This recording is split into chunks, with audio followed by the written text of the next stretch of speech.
Guys, tingnan nyo yung sasakyan ni Kuya. Katutubo natin siyang mangyan, taga Gloria. Tingnan nyo guys. Diyan na siya natutulog. Kasama yung pamilya niya. Naubusan daw siya ng gasolina. Buti may mabait na nagbigay ng gasolina.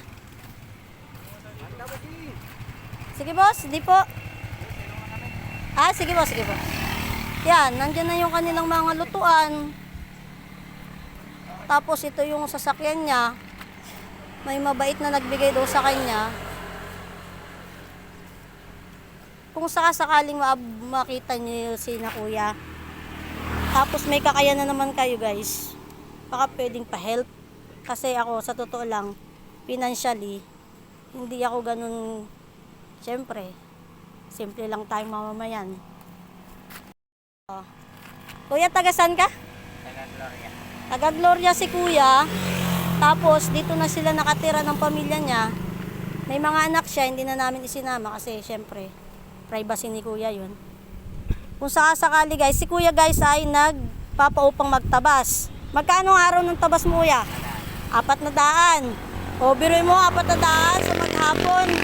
Yung mga gusto magpatabas guys, sa isang araw magpapatabas kami. Dito ko siya lagi nakikita sa bayan eh.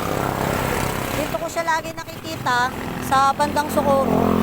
Pauwi na ako, gali akong delivery ng subaan nang sila'y naabutan ko dito. Naubusan daw sila ng gasolina. Yan. Nandito kami ni Kuya. Meron tayong mga taga-Caloocan. No? Nagtitinda ng luna sa Memorino. Nagtitinda ng luna. Nandito na sila sa Mindoro.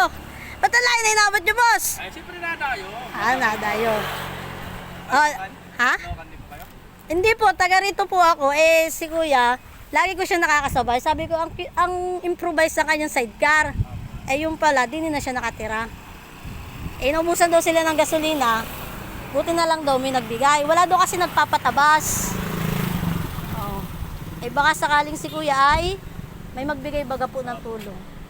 Kasi kawawa naman yung dalawang bata dito lang natutulog.